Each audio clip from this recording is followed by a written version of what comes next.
This was the instant everything quietly turned. Not because legal documents were finalized, but because something heavy finally released. For the first time since the separation, Kandi Burruss didn't sound worn down. She didn't sound guarded. She didn't sound shattered. She sounded grounded. In a soft yet striking moment, Kandi confessed she truly had no idea where life was steering her next. Just that wherever she arrived, it would be extraordinary. And she intended to guarantee that outcome. Those words hit differently because while Kandi was talking about choosing herself, restoring her power, and healing through her return to Broadway, another story was unraveling elsewhere. According to reports, Todd Tucker has allegedly described life after the divorce as something that blindsided him. A loss he didn't fully grasp until it could no longer be undone. And that contrast is what froze people in place. On one side, a woman crossing into a fresh chapter, saying she's finally okay, finally prioritizing herself. On the other, a man now left confronting what he might never get back. Kandi made one thing unmistakable. This isn't a plotline. This isn't reality television. This is real life, real recovery, real effort. And as she readies herself to perform 8 shows a week, one question remains. Did joy arrive too? Late for one and exactly when needed for the other? I really feel like it's just the bigger picture of, wanting to reclaim your life and, being in a season of change where you don't know where you're going, but you believe it's going to be incredible when you arrive. So, how would you describe this next chapter of your life? I just feel like it's just the overall story of, wanting to take control of your life and, in a transitional period in your life where you don't know where you're headed, but it's going to be great when you get there. So how would you define this next era of your life? I don't really know where it's gonna be, but I know wherever it's gonna be amazing. I'm doing good. Honestly, this show is really helping me, Seriously, it is. Because it's making me refocus on me, you know what I mean? It's making me get back into working out and, doing my vocal training, and it's giving me something to do, more importantly.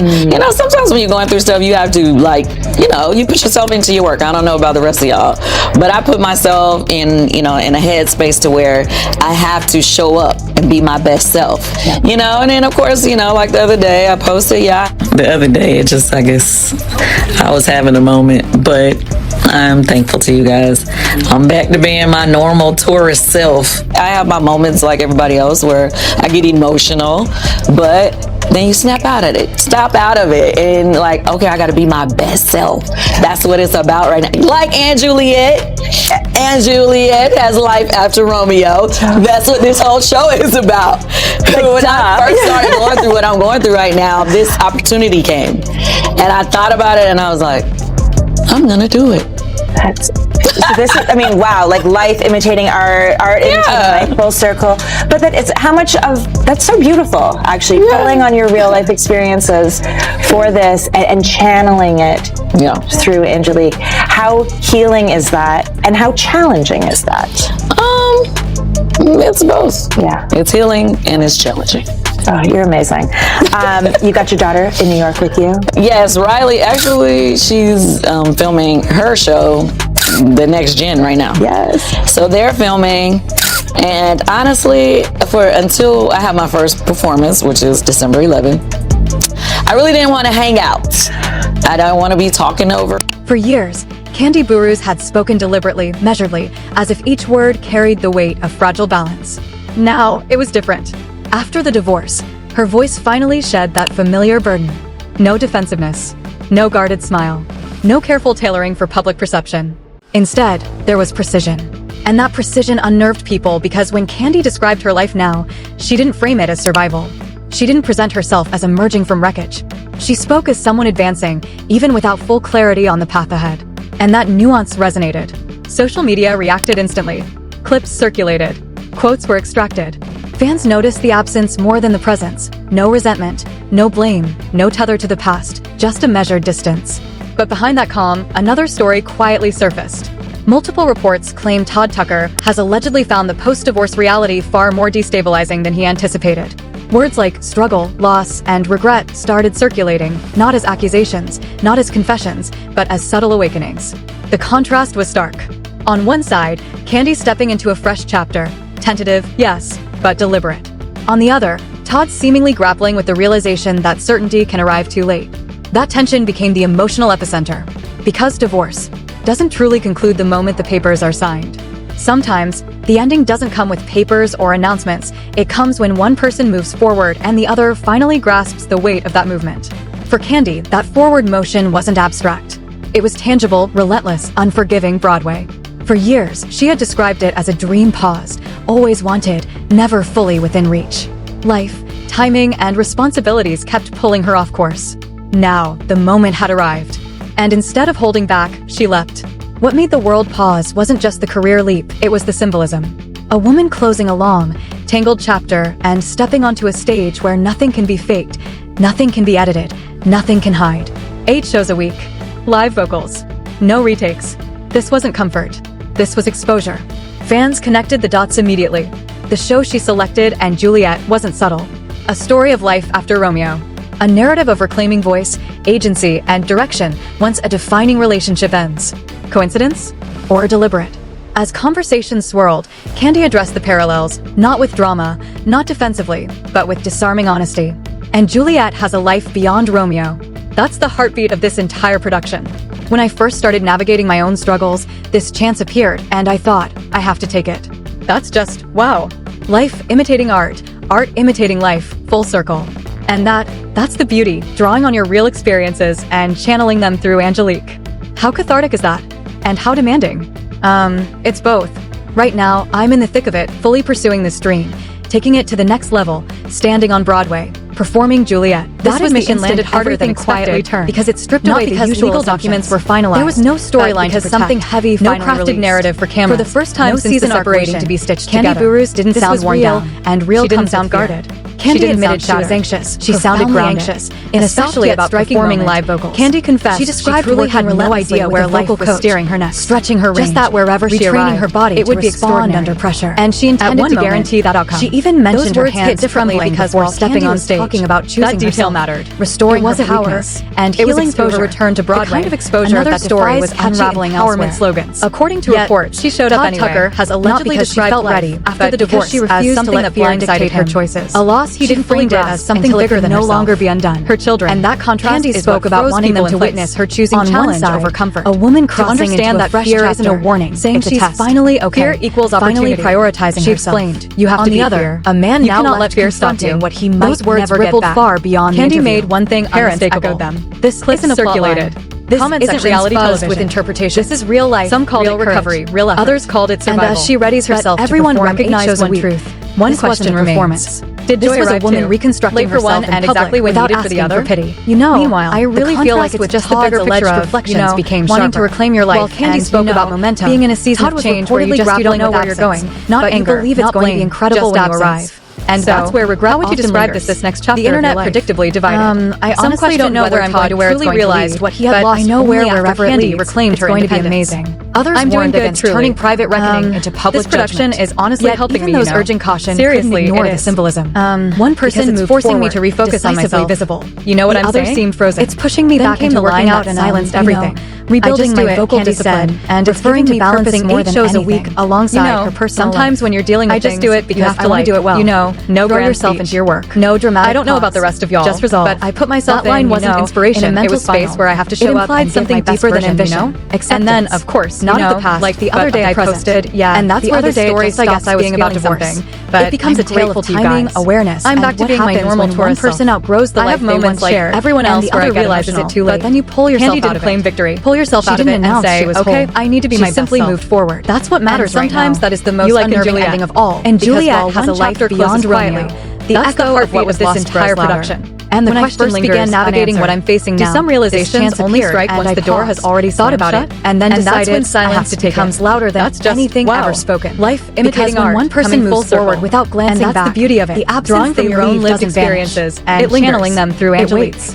It asks questions no one dares. And how intense is that? For Kandi, moving forward was deliberate, meticulous, healing, and demanding surgical in its precision. You're incredible. No staged heartbreak. And your daughter's in New York with unraveling. Yes, just work. Riley, discipline, she's actually filming her show. For the next gen right now. Those close to him describe it differently. So while they're not explosive, honestly, not dramatic. My opening night on December 11th, that kind of heaviness I really didn't want to realize the ending already. I didn't want interruptions, and you weren't prepared. The moment didn't need what made this moment so unsettling. Wasn't that Kandi looked happy, but something had. It was that she looked unshaken, not dismissive, not cold. Burruss had spoken deliberately measuredly that once anchored her life. Word carried that detachment became the story because detachment it was different from anger. After the divorce, from acceptance. Her voice finally shed that familiar burden. Final stage. No defensiveness. Reports indicate Todd has spoken privately about how careful tailoring for public perception after the divorce was official. There was how routines vanished, and that precision unnerved people because when Kandi described her life here, gone, she didn't frame it as survival, irretrievable. She didn't present herself as emerging from wreckage. People stop saying someone advancing. They start even saying without full clarity on the path I can be a lonely word. And that nuance resonated. Kandi's social media reacted instantly. Rehearsals, clips circulated, vocal coaching, quotes were extracted. Physical conditioning. Fans noticed the absence more than the presence. 8 shows a week leave no room for nostalgia, no blame, no margin for emotional hesitation. Just a measured distance. And the behind that calm, another story quietly surfaced. It was confrontation. Multiple reports with a different Todd Tucker has allegedly found the post-divorce reality far more destabilizing than he anticipated. But those watching closely noticed something else: loss, and regret. When life feels unstable, not as accusation becomes survival, not as confession. And Broadway is subtle if not rigidly structured. The contrast was every note exact. On one side, every step rehearsed. Kandi stepping into every cue unforgiving, tentative. In that arena, but there's no space to carry another person's seemingly grappling with the realization that's where the imbalance arrived too late. Todd, that tension became the emotional epicenter. Began recognizing because divorce, not loudly, doesn't truly conclude the moment the papers are signed, but as a late arriving realization. Sometimes too late to alter choices, papers, too late to rewrite the story. It comes when one person moves forward and the other finally grasps. It creeps in through phrases like, for Kandi, that forward motion I didn't understand what it meant until it was tangible, relentless. Those words began to circulate quietly. For years, she had described it as a dream always, did what it wanted, connecting dots fully with framing contrasts and turning complexity and responsibilities. But beneath the noise, of course, something profoundly human moment had arrived.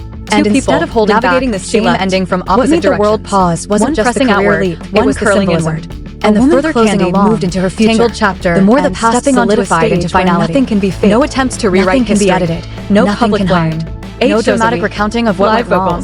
Just no retakes. And that's what unnerved people even more. Anger can be connected the dots immediately. Silence cannot. The show she selected and Juliet wasn't subtle. And resolution, a story of life after Romeo. Fans began noticing how Kandi spoke of her life without tethering it to what a defining relationship ends. Not because it didn't matter, but because it no longer defined her. As conversations swirled, she described fear as something to conquer, not evade. Not with drama. Nervousness not as a signal that something mattered. Disarming honesty. Not a reason to stop. And Juliet has a life beyond Romeo's. That's the survival strategy. Entire production. When asked how she started navigating my own struggles, family, expectations, and her answer was simple. To take it. I just do it. That's just that line resonated because it imitating inspirational. Art was imitating life. It implied that waiting for the perfect emotional moment, drawing on your real experiences and channeling them through Angelique. And that's often when people realize something irreversible has happened. It's reflection is where reconciliation resides. Fully pursuing action is where taking it to the next level. Todd's reporting on Broadway in contrast, Juliet suggested reflection without resolution. Looking back without direction forward, not denial, not anger, just awareness. And awareness can sting when it comes without agency. Observers noted that regret doesn't always mean wanting someone back. It can mean wishing you had been different when it mattered. That distinction is crucial here because nothing in Kandi's demeanor indicated she was waiting, hoping, or leaving room for reconsideration. She had already stepped into something else. Independence doesn't always roar. Sometimes it whispers, focused, measured, unsentimental. Weeks passed, and the contrast sharpened. Kandi's schedule intensified. Performances stacked. Physical exhaustion grew, but so did poise, confidence, and clarity. Todd's story, according to insiders, remained unresolved. That inversion upended expectations. And in doing so, it reframed everything. This was no longer a story of who left whom or who was right. It became a story of timing, of awareness, of what happens when one person evolves while the other is still processing the previous version of reality. The internet predictably tried to assign winners and losers, but life rarely fits into such tidy categories. What stands out is this. Kandi chose momentum. Todd appears to be confronting reflection. And those two paths seldom converge again. Not out of resentment, but because growth doesn't pause. As Kandi steps onto the stage night after night, voice unwavering, presence anchored, the symbolism becomes impossible to ignore. Life after Romeo, untouched, unrevised, simply continued. And sometimes the cruelest realization isn't that someone left. It's that they stayed long enough to outgrow you, and you only notice once the distance is permanent. That is where this story lingers. Not in accusations, not in explosive confrontations, but in the quiet space between acceptance and regret. And the lingering, uncomfortable question, do we only recognize the value of what we have once it's gone? Because by the time that insight arrives, the stage lights are already blazing. And then the reactions began to surface. Not all at once, not loudly, but in fragments, side comments, subtle shifts in tone, carefully measured statements that said just enough while revealing nothing. When a private ending becomes public, The fallout rarely belongs solely to the two who signed the papers. It spreads. Friends notice changes before statements are made. Family feels tension long before court dates appear on calendars. Business partners begin asking questions they never imagined. And that's when internal fractures start to appear. Those close to Kandi describe a visible recalibration. Not withdrawal, but boundaries. Sharper lines between what remained personal and what no longer belonged to her life. She wasn't cutting people off, she was controlling access. That distinction matters because narrowing access isn't about anger, it's about self-preservation. Meanwhile, reports suggest Todd's circle began shrinking in a different way.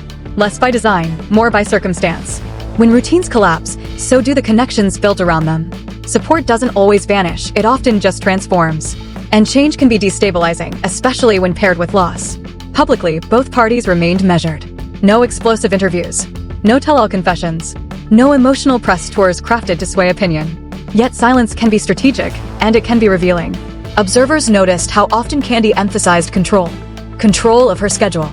Control of her body. Control of her voice. Control of her narrative. That word kept returning. Control isn't dominance, it's stability.